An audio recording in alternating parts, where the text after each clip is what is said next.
আপনি কি কখনো এমন জায়গায় গেছেন যেখানে মনে হয়েছে সময় থেমে গেছে? একটুকু জায়গা যেন স্বয়ং মহাদেবের আশীর্বাদে গড়ে উঠেছে। আজ আমি এসেছি এক অদ্ভুত রহস্যময় শিব মন্দিরে, যার ইতিহাস শুধু পুরানো নয়, বরং ভয়ঙ্কর রকম গভীর।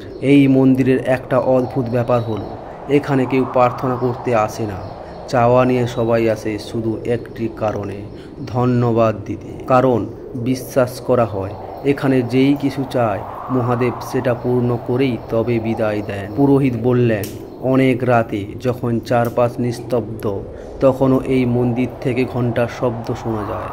কে দেয় সেই ঘণ্টা? কারা ঘরে মন্দির চত্বরে চারপাশে? এই প্রশ্নের উত্তর আজও মেলেনি। এই মন্দির শুধু একটি দর্শনীয় স্থান নয়, এটা একটা অনুভব, একটা শক্তি, যেখানে এসে আপনি নিজের অন্তরকে অনুভব করবেন। শুধু একবার নয়, বারবার ফিরতে ইচ্ছে করবে।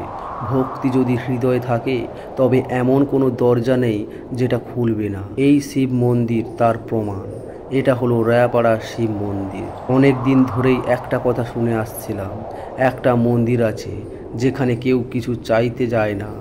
আজ আমি বেরিয়ে পড়েছি একটা রহস্যময় শিব মন্দিরের খোঁজে, যেখানে রাতেও বাজে ঘণ্টা। যাত্রাপথ যেন এক গল্পের মতো, চারপাশে সবুজে ঘেরা প্রকৃতি, পাখির ডাক আর দূর থেকে ভেসে আসা ঘণ্টার শব্দ। স্থানীয় লোকেরা বলে ওই মন্দিরে গেলে শরীর কাঁপে কিন্তু মন শান্ত হয়। এমন কথায় কৌতূহল বাড়ে, আর আমি এগিয়ে যাই ইতিহাসের গভীরে। এই সেই জায়গা যেখানে দাঁড়ালেই এক অদ্ভুত শক্তির অনুভব হয়। মন্দিরটি ছোট, কিন্তু এর পরিবেশ এমন যেন স্বয়ং শিব এখানে বাস করেন।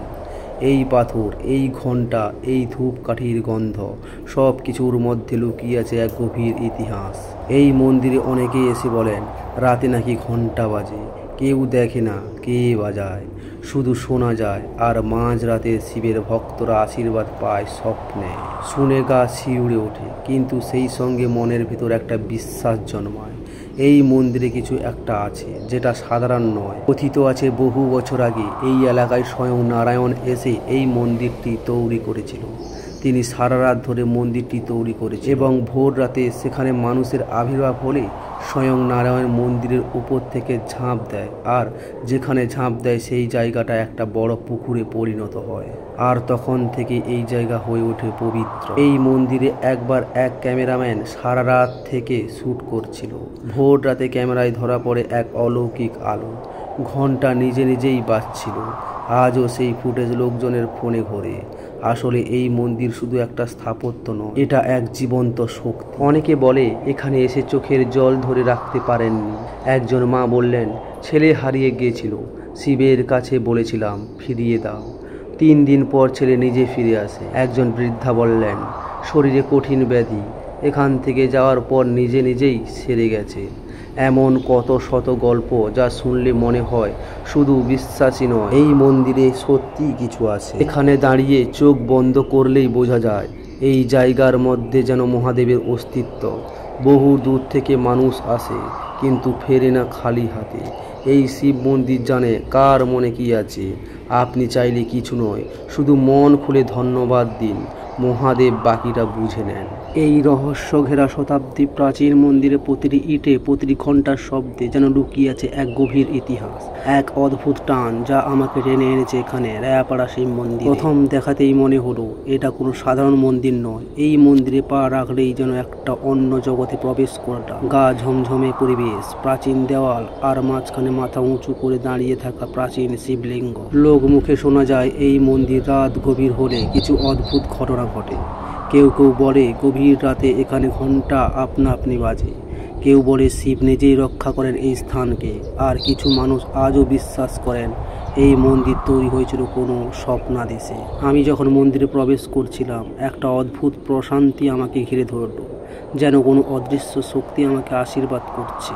আমি কিছুক্ষণের জন্য চোখ বন্ধ করে শুধু অনুভব করছিলাম সেই শক্তিকে, সেই শিবকে। রায়াপাড়া শিব মন্দির হয়তো অনেকের কাছে এক প্রাচীন মন্দির, কিন্তু আমার কাছে এক জীবনের শিক্ষা, শান্তি, আধ্যাত্মিকতা আর একটি অদ্ভুত শক্তির অনুভব, যেটা শুধু চোখে দেখা যায় না, হৃদয়ে অনুভব করতে হয়। এই শিব মন্দির শুধু একটি ধর্মীয় স্থান নয়, এটি একটি ইতিহাস, একটি অনুভব, একটি প্রশ্ন যার উত্তর এখনো কেউ জানে না। কিভাবে তৈরি হয়েছিল এই মন্দির, কারা তৈরি করেছিল, কেন এখানে এমন গা ঝমঝমে পরিবেশ, এসব প্রশ্ন আজও রয়ে গেছে উত্তরহীন।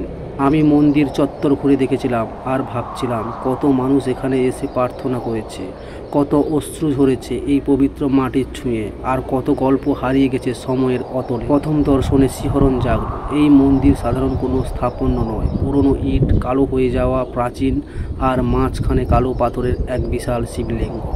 চারপাশে ছড়ানো ধূপ ধুনো, ফুল, বেলপাতা আর মানুষের নিঃশব্দ প্রার্থনা। এমন নীরবতা আগে কখনো অনুভব করিনি, যেন এখানে সময় থেমে গেছে। হাওয়ার মধ্যে যেন ভেসে আসছে প্রাচীন কাহিনীর গন্ধ। আপনিও যদি কোনো একদিন আসেন রায়াপাড়া শিব মন্দিরে, তাহলে শুধু মন্দির নয়, আপনি সময়, ইতিহাস আর অত্যাধিকতার গভীর অনুভব খুঁজে পাবেন এখানে। আজও মনের ভেতর বাজে সেই ঘণ্টা, আজও অনুভব করি সেই পবিত্র পরিবেশ, আর ভাবি হয়তো সত্যি কোনো এক অলৌকিক নির্দেশে তৈরি হয়েছিল এই মন্দির। হয়তো সত্যি শিব নিজেই রক্ষা করছেন এই স্থানকে। হয়তো আজও তিনি এখানে আমাদের মাঝেই আছেন। এমন আরও মন্দিরের রহস্য জানতে আমাদের সঙ্গে থাকুন। ভিডিওটি ভালো লাগলে শেয়ার করুন, আর যদি কখনও আপনি রায়াপাড়া শিব মন্দিরে গিয়ে থাকেন, কমেন্টে আপনার অভিজ্ঞতা জানাতে ভুলবেন না।